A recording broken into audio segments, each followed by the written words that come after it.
नमस्कार दोस्तों, आप सभी का आपके अपने चैनल ध्येय ज्ञानधारा में स्वागत है। दोस्तों, जैसा कि हम लोगों ने बिहार शिक्षक भर्ती 2023 के लिए बीपीएससी के द्वारा पिछले वर्षों में जो भी प्रश्न पूछे गए थे उनको यहाँ पर सब्जेक्ट वाइज, टॉपिक वाइज यहाँ पर देख रहे थे।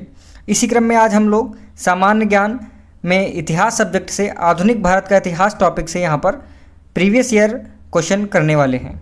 दोस्तों, इससे पहले हम लोगों ने इतिहास में प्राचीन भारत का इतिहास मतलब एंशिएंट हिस्ट्री से जितने भी बीपीएससी द्वारा प्रश्न पूछे गए थे वह जो है पिछले वीडियो में हम लोगों ने कर लिए हैं। दोस्तों, बिना टाइम गंवाए स्टार्ट करते हैं आज का सेशन।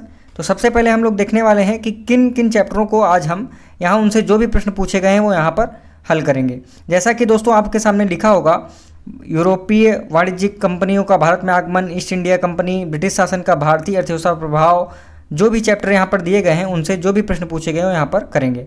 दोस्तों देखिए, बीपीएससी प्री में जो क्वेश्चन आए हुए हैं, और एक बात और बता दें कि आपका जो प्राइमरी लेवल का एग्ज़ाम है या जो भी एग्ज़ाम है बीपीएससी के द्वारा जो भी टीआरई जो एग्ज़ाम होगा, तो उसमें दोस्तों इतना कोई टफ भी नहीं क्वेश्चन पूछा जाएगा और इतना आपसे इजी भी नहीं पूछा जाएगा। मॉडरेट रहेगा, इजी टू मॉडरेट क्वेश्चन का लेवल रहना चाहिए। तो इसलिए हम लोग ज़्यादा डीप नहीं जाएंगे। हाँ, ये है, इतना ज़रूर देखेंगे कि वहाँ पर क्वेश्चन आए तो हम एक ऑप्शन अपना सही कर सकें। तो दोस्तों, हेडमास्टर का कुछ दिन पहले एग्जाम हुआ था बीपीएससी के द्वारा, उसके भी क्वेश्चन यहाँ पर समाहित किए गए हैं। ऑडिटर, AAO, LDC, APO आदि क्वेश्चन जो है यहाँ पर रखे गए हैं। तो बिना टाइम गंवाए स्टार्ट करते हैं आज का अपना पहला प्रश्न। जैसा कि प्रश्न है कि बक्सर के युद्ध में अंग्रेजी सेना किसके नेतृत्व में लड़ी थी।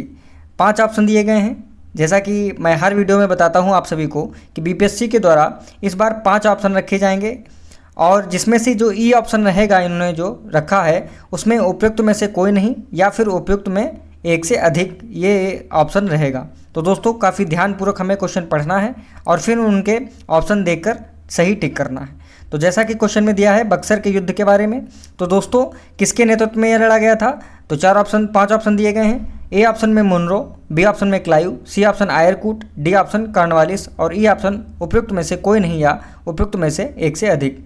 तो दोस्तों जो बक्सर का युद्ध लड़ा गया था वह उसमें अंग्रेजी सेना का नेतृत्व किसने किया था आप सभी को पता होगा। यदि नहीं पता है तो इसकी व्याख्या हम यहाँ देखते हैं। बक्सर की जो लड़ाई हुई थी, सबसे पहली बात वह 1764 में लड़ी गई थी। आपको यह बात पॉइंट ध्यान रखना है। और किसके नेतृत्व में अंग्रेजी सेना का नेतृत्व किया था, हेक्टर मुनरो ने। तो यहाँ पर आपको 2 पॉइंट यहाँ पर ध्यान रखने हैं। एक तो सन ध्यान रखना है कि 1764, और किसके नेतृत्व में इंग्लिश सेना लड़ी थी, ब्रिटिश सेना, हेक्टर मुनरो के नेतृत्व में। ठीक है दोस्तों, जो है ईस्ट इंडिया कंपनी की सेना और मीर कासिम, ठीक है, मीर कासिम के नेतृत्व में जो है भारतीय लोग लड़े थे। मीर कासिम जो है जो कि 1763 तक बंगाल का नवाब रहा था। इसके नेतृत्व में अवध के नवाब शुजाउद्दौला और मुगल सम्राट शाह आलम द्वितीय की संयुक्त सेना ने मिलकर यह लड़ाई लड़ी थी। ठीक है, तो आई होप आपके जो है 3 से 4 पॉइंट क्लियर हो गए होंगे। एक तो फिर से मैं दोहरा दे रहा हूँ कि बक्सर की लड़ाई कब हुई थी, आपको ध्यान रखना है 1764 ईस्वी में। किसके द्वारा, किन किन के बीच में, तो इंग्लिश सेना या ब्रिटिश ईस्ट इंडिया कंपनी की सेना जो थी उसकी तरफ से हेक्टर मुनरो, और जो दूसरी तरफ थे वह मीर कासिम जो कि बंगाल का नवाब था, और अवध के नवाब शुजाउद्दौला और सम्राट शाह आलम द्वितीय मुगल सम्राट, इनकी तीनों की जो है संयुक्त सेना के द्वारा लड़ा गया था। चलते हैं अपने अगले प्रश्न की तरफ। किस युद्ध में ब्रिटिश ने फ्रांस को भारत में अंतिम रूप से पराजित किया था। ठीक है, तो इस प्रश्न का सही उत्तर क्या हो जाएगा, तो इस प्रश्न का जो सही उत्तर हो जाएगा वह हो जाएगा ऑप्शन नंबर ए।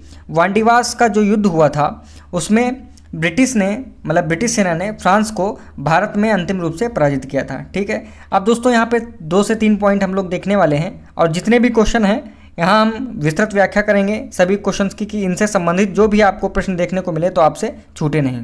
तो दोस्तों वांडीवास का युद्ध कब लड़ा गया था, तो आप सभी को ध्यान रखना है इसका सन।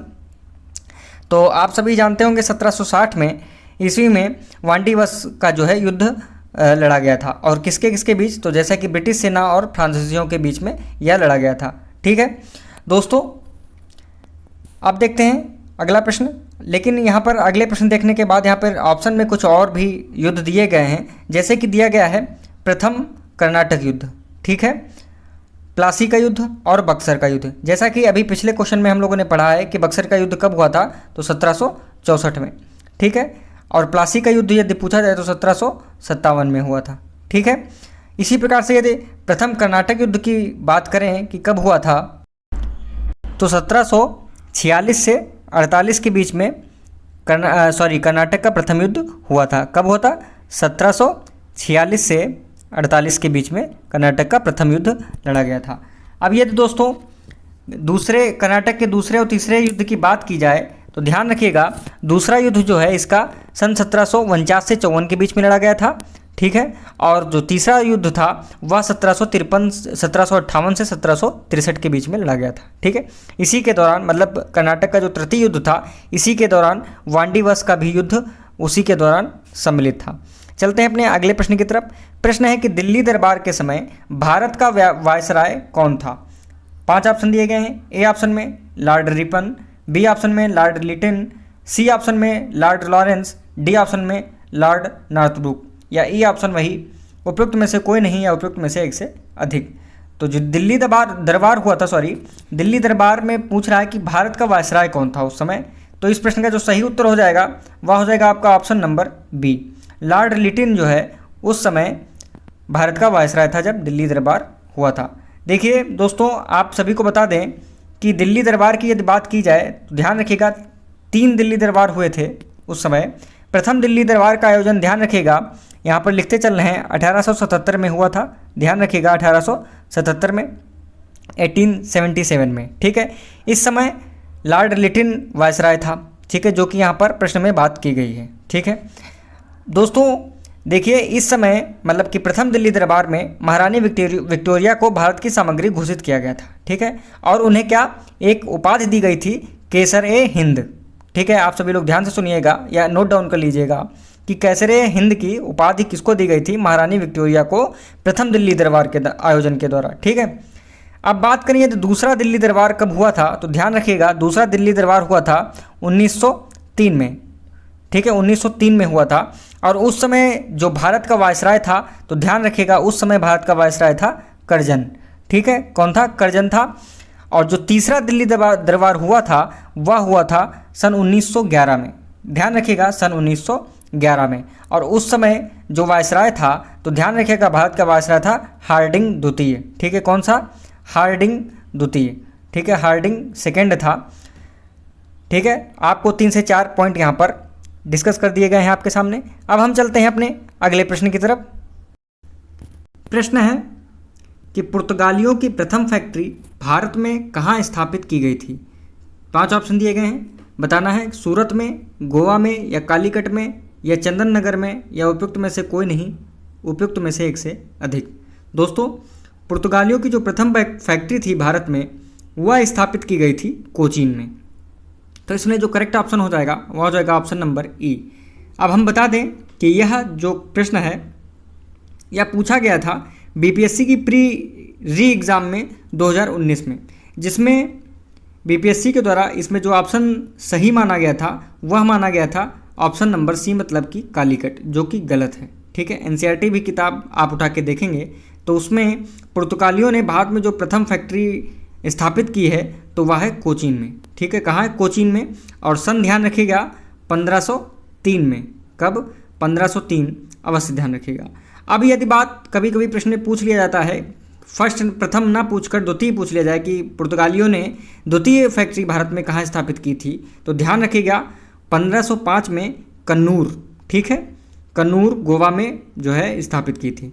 ठीक है, अब चलते हैं अपने अगले प्रश्न की तरफ। प्रश्न है कि पुर्तगाली उपनिवेश का प्रथम वायसराय भारत में कौन हुआ? 4 ऑप्शन दिए गए हैं। ए ऑप्शन में डियाज, बी ऑप्शन में मास्को डिगामा, सी ऑप्शन में अल्मीड़ा, डी ऑप्शन अल्बुर्ग। तो इस प्रश्न का जो सही उत्तर हो जाएगा ऑप्शन नंबर सी, अल्मीड़ा।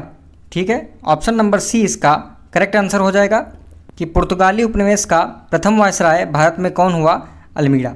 दोस्तों, इसका पूरा नाम था फ्रांसिस्को द अल्मीड़ा। ठीक है, फ्रांसिस्को द अल्मीड़ा। दोस्तों, यह जो है भारत में प्रथम पुर्तगाल वायसराय बनकर कब आया था, तो ध्यान रखिएगा, आपको सन भी ध्यान रखना है, सन 1505 ईस्वी में। ठीक है, 1505 ईस्वी में यह भारत का पुर्तगाली प्रथम वायसराय बन के आया था। दोस्तों, अगला प्रश्न है कि भारत में 1612 ईस्वी में अंग्रेज़ों ने अपनी पहली फैक्ट्री कहाँ स्थापित की थी। 4 ऑप्शन दिए गए हैं। अब दोस्तों ए ऑप्शन दिया गया है गोवा, बी ऑप्शन बंगाल में हुगली, ठीक है, C option Orkut, D option सूरत। तो इस प्रश्न का जो सही उत्तर हो जाएगा वह क्या हो जाएगा बताना है। तो सही उत्तर हो जाएगा ऑप्शन नंबर डी। भारत में 1612 ईस्वी में अंग्रेज़ों ने अपनी पहली फैक्ट्री सूरत में स्थापित की थी, ठीक है, आप सभी को ध्यान रखना है। और ये पूछा जाए दोस्तों कि दक्षिण भारत में अंग्रेज़ों की पहली फैक्ट्री, तो ध्यान रखिएगा दक्षिण भारत में अंग्रेज़ों की पहली फैक्ट्री सन 1611 ईस्वी में, कब 1611 ईस्वी में कहाँ, मछलीपट्टनम में स्थापित की गई थी, ठीक है। अगले प्रश्न की तरफ चलते हैं। प्रश्न है कि निम्नलिखित में से कौन सा स्थान टीपू सुल्तान की राजधानी के रूप में प्रसिद्ध था। सभी लोग इस प्रश्न का उत्तर जानते होंगे। ए ऑप्शन में दिया गया है श्रीरंगपट्टनम, बी ऑप्शन में गुलबर्ग, सी ऑप्शन में हम्पी, डी ऑप्शन में हैदराबाद। तो दोस्तों जो टीपू सुल्तान थे इनकी राजधानी कहाँ थी, इनकी राजधानी थी श्रीरंगपट्टनम में। तो इसलिए ऑप्शन नंबर ए बिल्कुल करेक्ट हो जाएगा, सही उत्तर हो जाएगा, ठीक है। टीपू सुल्तान की राजधानी श्रीरंगपट्टनम थी दोस्तों। यह श्रीरंगपट्टनम जो है राजधानी फ्रांसीसियों से प्रेरित होकर इन्होंने रखी थी और यहाँ इन्होंने जैकोबिन क्लब की स्थापना भी की थी। कभी कभी पूछना आ जाता है कि जैकोबिन क्लब की स्थापना किसने की थी, तो ध्यान रखिएगा श्रीरंगपट्टनम में फ्रांसीसियों से प्रेरित होकर टीपू सुल्तान ने इसकी स्थापना की थी, ठीक है। चलते हैं अपने अगले प्रश्न की तरफ। प्रश्न है कि बक्सर का युद्ध कब लड़ा गया था, बताना है। जैसा कि हमने अभी पिछले प्रश्नों में बात कर ली है कि बक्सर के युद्ध के बारे में, प्लासी के युद्ध के बारे में, लेकिन यहाँ पर बताना है कि बक्सर का युद्ध कब लड़ा गया था। एग्जैक्ट डेट और सन पूछा जा रहा है, तो ध्यान से देखिएगा। ए ऑप्शन में दिया गया है 6 अक्टूबर 1764, बी ऑप्शन में 10 अक्टूबर 1764, सी ऑप्शन में 18 अक्टूबर 1764 और डी ऑप्शन में 22 अक्टूबर 1764। दोस्तों जो बक्सर का युद्ध हुआ था वह हुआ था 22 अक्टूबर 1764 में। तो इसलिए डी ऑप्शन बिल्कुल सही उत्तर हो जाएगा। 22 अक्टूबर 1764 में बक्सर की लड़ाई लड़ी गई थी, ठीक है, अंग्रेज़ों और भारतीयों के द्वारा। दोस्तों यदि पूछा जाए कि ब्रिटिश की तरफ से या अंग्रेज़ों की सेना का नेतृत्व किसने किया था, तो ध्यान रखिएगा हेक्टर मुनरो ने इसका नेतृत्व किया था। बक्सर के युद्ध का नेतृत्व अंग्रेजी सेना की तरफ किया था। दोस्तों हेक्टर मुनरो के ही नेतृत्व में पहली बार वास्तविक रूप से अंग्रेज़ों की विजय हुई थी। मतलब कि जो ये बक्सर का युद्ध हुआ था इसमें जो अंग्रेज जीते थे, तो इसमें ही पहली बार वास्तविक रूप से अंग्रेज़ों की विजय हुई थी, ठीक है।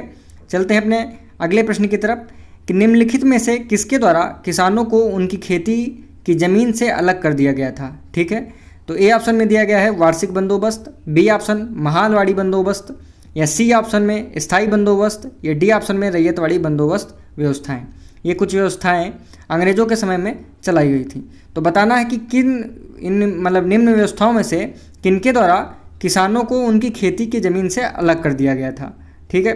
तो ध्यान रखिएगा जो सी ऑप्शन में दी गई है स्थायी बंदोबस्त व्यवस्था, इसके द्वारा किसानों को उनकी खेती की ज़मीन से अलग कर दिया गया था, ठीक है। अब स्थायी बंदोबस्त व्यवस्था की बात करें तो इसका प्रारंभ कब हुआ था, तो 1793 ईस्वी में इसका प्रारंभ हुआ था। किनके द्वारा, या लॉर्ड कॉर्नवालिस के द्वारा इसका आरंभ किया गया था, ठीक है।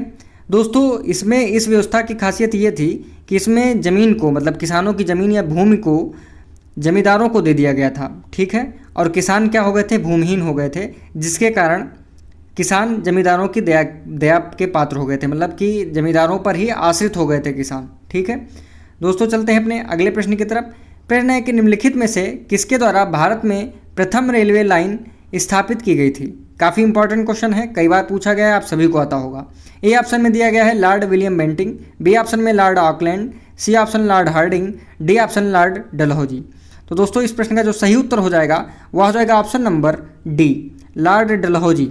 लॉर्ड डलहौजी के द्वारा भारत में प्रथम रेलवे लाइन स्थापित की गई थी। अब दोस्तों आप सभी के लिए एक प्रश्न है, आप इसको कमेंट बॉक्स में लिखकर बताएंगे, इसका सन बताएंगे कि कब जो है प्रथम रेलवे लाइन स्थापित की गई थी भारत में, उसका सन आपको कमेंट बॉक्स में उत्तर करना है। अगले प्रश्न की तरफ चलते हैं कि 1857 ईस्वी विद्रोह के एक नेता कुंवर सिंह किस स्थान से संबंधित थे। देखिए बीपीएससी एग्ज़ाम कंडक्ट करा रही है। आप सभी बिहार के जितने भी लोग हैं या अदर स्टेट के भी जो बिहार को छोड़ के भी हैं, उनको बिहार के जो विद्रोह हुए हैं उनमें जो भी नेता हैं, उनके संचालक हैं, उनके बारे में ज़रूर जानना है।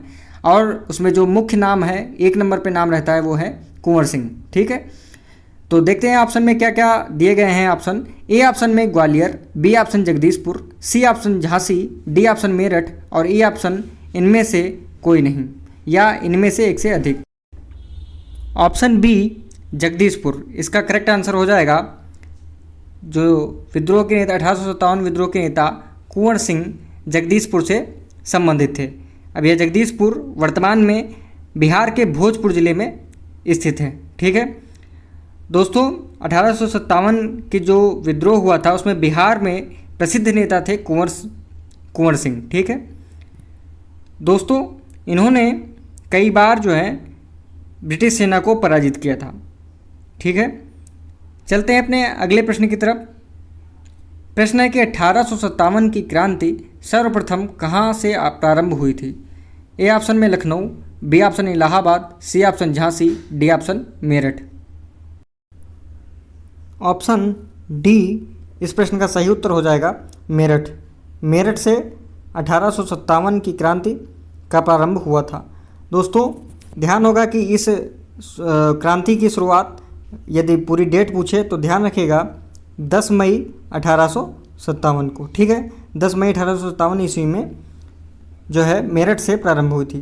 दोस्तों इसके पहले ध्यान रखिएगा 29 मार्च 1857 को बैरक छावनी के 34 जो इन्फेंट्री के सिपाही थे मंगल पांडे, इन्होंने चर्बीयुक्त कारतूस के प्रयोग के विरोध में अपने अंग्रेज अधिकारियों से मतलब विद्रोह कर दिया था, जिसमें इन्होंने क्या किया था, लेफ्टिनेंट बाग और लेफ्टिनेंट जो एक दूसरे थे हुसन करके थे, उनको जो है मार दिया था, गोली मार दी थी उनको। बस यहीं से 1857 के विद्रोह का शंखनाद हो गया था। ठीक है, चलते हैं अपने अगले प्रश्न की तरफ। प्रश्न है कि 1857 में भारत का गवर्नर जनरल कौन था। ए ऑप्शन में Wellesley, B option Dalhousie, C option Canning, D option Lord Minto. तो ऑप्शन नंबर सी इस प्रश्न का बिल्कुल सही उत्तर हो जाएगा। Option number C Lord Canning. ठीक है, कैनिंग जो थे ये 1857 के दौरान भारत के गवर्नर जनरल थे। ठीक है, ऑप्शन नंबर सी इसका बिल्कुल सही उत्तर हो जाएगा। दोस्तों जब 1857 का विद्रोह हुआ था उस समय भारत में किसका शासन था, ब्रिटिश कंपनी का। ठीक है, ब्रिटिश ईस्ट इंडिया कंपनी का शासन था। दोस्तों इस महाविद्रोह के बाद जो ब्रिटिश जो भारत का शासन था वह ब्रिटिश सरकार ने सीधे अपने हाथों में ले लिया, क्योंकि इतना भयावह या जो विद्रोह हुआ था 1857 का विद्रोह बहुत ही भयानक था। इससे जो है ब्रिटिश इंडिया कंपनी के हाथों से ब्रिटिश सरकार ने शासन हस्तांतरित कर लिया था। ठीक है, फिर इसके बाद ब्रिटिश सरकार ने क्या किया कि जो गवर्नर जनरल का ये जो नाम था, पदनाम गवर्नर जनरल, इसका नाम बदलकर भारत का वायसराय कर दिया गया। ठीक है, वायसराय कर दिया गया। इसी कारण यदि पूछा जाए आपसे कि भारत का प्रथम वायसराय कौन था तो आपको क्या बताना है, लॉर्ड कैनिंग। ठीक है, तो चलते हैं अपने अगले प्रश्न की तरफ। प्रश्न है कि 1855 ईस्वी में संथाल विद्रोह का नेतृत्व किसने किया था। 4 ऑप्शन दिए गए हैं। ए ऑप्शन में सिद्धू और कान्हू, बी ऑप्शन में बुद्धू भगत और तेजा भगत, सी ऑप्शन में मूल मानेक और जोधा मानेक, डी ऑप्शन में मदारी पासी और सहदेव। तो इस प्रश्न का जो सही उत्तर हो जाएगा वह हो जाएगा ऑप्शन नंबर ए, सिद्धू और कान्हू। ठीक है, ध्यान रखना है ऑप्शन नंबर ए। यहाँ पर आपको इसका सन जरूर ध्यान रखना है। 1855 में संथाल विद्रोह हुआ था, 55 और 56। ठीक है, और किसके नेतृत्व में, तो सिद्धू और कान्हू के नेतृत्व में हुआ था। अगला प्रश्न है कि कूका आंदोलन को किसने संगठित किया था। ठीक है, ए ऑप्शन में दिया गया है गुरु रामदास, बी ऑप्शन में दिया गया है गुरु नानक, सी ऑप्शन में गुरु राम सिंह और डी ऑप्शन में गुरु गोविंद सिंह। तो जो कूका आंदोलन हुआ था, तो ध्यान रखना है सबसे पहले कूका आंदोलन कब हुआ था, तो 1840, इसका सन भी ध्यान रखना है, 1840 में कूका आंदोलन हुआ था। ठीक है, तो इस प्रश्न का जो सही उत्तर हो जाएगा वह हो जाएगा ऑप्शन नंबर सी, गुरु राम सिंह कूका। ठीक है, गुरु राम सिंह कूका ने कूका आंदोलन संगठित किया था।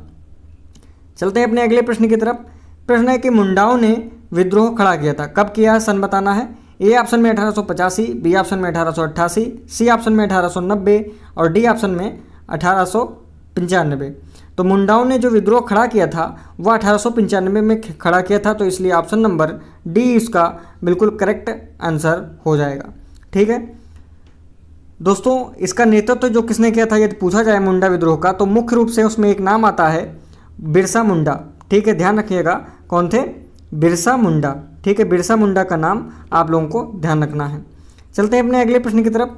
प्रश्न है कि अंग्रेजी भाषा को शिक्षा का माध्यम किसने बनाया था। 4 ऑप्शन दिए गए हैं। ए ऑप्शन में लॉर्ड मैकाले और उसके सामने सन भी दिया गया है 1835। बी ऑप्शन में Lord Charles Wood 1854। C option में लॉर्ड क्लाइव 1857। डी ऑप्शन में लॉर्ड कर्जन 1899। तो इस प्रश्न का जो सही उत्तर हो जाएगा वह हो जाएगा option number A, Lord Macaulay 1835 में। ठीक है, लॉर्ड मैकाले के द्वारा 1835 में अंग्रेजी भाषा को शिक्षा का माध्यम बना दिया गया था। ठीक है, काफ़ी इंपॉर्टेंट क्वेश्चन है। अगला प्रश्न है कि हिंदू कॉलेज कोलकाता के संस्थापक कौन थे। देखिए, जो कोलकाता या कलकत्ता में जो हिंदू कॉलेज है उसकी स्थापना किसने की थी, इस प्रश्न पूछा जा रहा है। ए ऑप्शन में दिया गया है राजा राम मोहन राय, बी ऑप्शन में केशव चंद्र सेन, सी ऑप्शन में हेनरी विवियन डिरोजियो और डी ऑप्शन में आशुतोष चौधरी। तो इस प्रश्न का जो सही उत्तर हो जाएगा वह हो जाएगा ऑप्शन नंबर ए, राजा राम मोहन राय ने हिंदू कॉलेज जो कि कलकत्ता में है इसकी स्थापना इन्होंने की थी। ध्यान रखिएगा यदि सन पूछा जाए तो इसका सन भी ध्यान रखिएगा कब की थी, तो 1817 ध्यान रखना है, 1817 में। ठीक है, कब, 1817 में। ठीक है दोस्तों, इसके साथ यह भी ध्यान रखना है कि राजा राम मोहन राय के बारे में एक फैक्ट कि इन्होंने सन 1825 में वेदांत कॉलेज की भी स्थापना की थी। ठीक है, चलते हैं अपने अगले प्रश्न की तरफ। प्रश्न है कि भारत में प्रथम महिला विश्वविद्यालय की स्थापना किसने की थी। यहाँ पर इस पर स्टार मार्क कर लीजिए, वेरी वेरी इंपॉर्टेंट। दोस्तों, कई बार पूछा गया है कई एग्जाम में, यह क्वेश्चन काफ़ी महत्वपूर्ण है। ए ऑप्शन में दिया गया है D K Karve, B option में M G Ranade, C option में ईश्वर चंद्र विद्यासागर और डी ऑप्शन में गणेश शंकर विद्यार्थी। तो भारत में जो प्रथम महिला विश्वविद्यालय है उसकी स्थापना की थी डी के कर्वे ने, इसलिए ऑप्शन नंबर ए इसका सही उत्तर हो जाएगा। ठीक है दोस्तों, भारत में महिलाओं के लिए जो बनाया गया सबसे पहला विश्वविद्यालय, उसका नाम आप लोगों से यदि कभी पूछ लिया जाए तो उसका नाम भी आपको ध्यान रखना है। उसका नाम था श्रीमती नाथीबाई दामोदर ठाकरसी। ठीक है, क्या होता, श्रीमती नाथीबाई दामोदर ठाकरसी विश्वविद्यालय। ठीक है, इसकी स्थापना, ठीक है मैंने नाम बता दिया, आप नोट डाउन भी कर सकते हैं। यदि इसकी स्थापना पूछी जाए तो डी के कर्वे के द्वारा, जैसे कि क्वेश्चन में दिया गया है, और कब, तो ध्यान रखिएगा सन 1916 में। ठीक है, 1916 में। चलते हैं अपने अगले प्रश्न की तरफ। प्रश्न है कि स्वतंत्र भारत के प्रथम शिक्षा सुधार आयोग का नाम क्या था। ए ऑप्शन में वर्धा शिक्षा आयोग, बी ऑप्शन में राधाकृष्णन आयोग, सी ऑप्शन कोठारी आयोग, डी ऑप्शन विश्वविद्यालय अनुदान आयोग। तो इस प्रश्न का जो सही उत्तर हो जाएगा वह हो जाएगा ऑप्शन नंबर बी, राधाकृष्ण आयोग। ठीक है, स्वतंत्र भारत का जो पहला शिक्षा सुधार आयोग था वह था राधाकृष्ण आयोग। अब इसका सन भी आप लोग लिख सकते हैं राधाकृष्ण आयोग का, यह 1848 से 1849। ठीक है, 1848 से 1849। ठीक है दोस्तों, वर्धा शिक्षा आयोग जो था वह कब आया था, तो ध्यान रखिएगा 1937। ठीक, 1937 में। और कोठारी आयोग की यदि हम बात करें तो ध्यान रखिएगा 1964।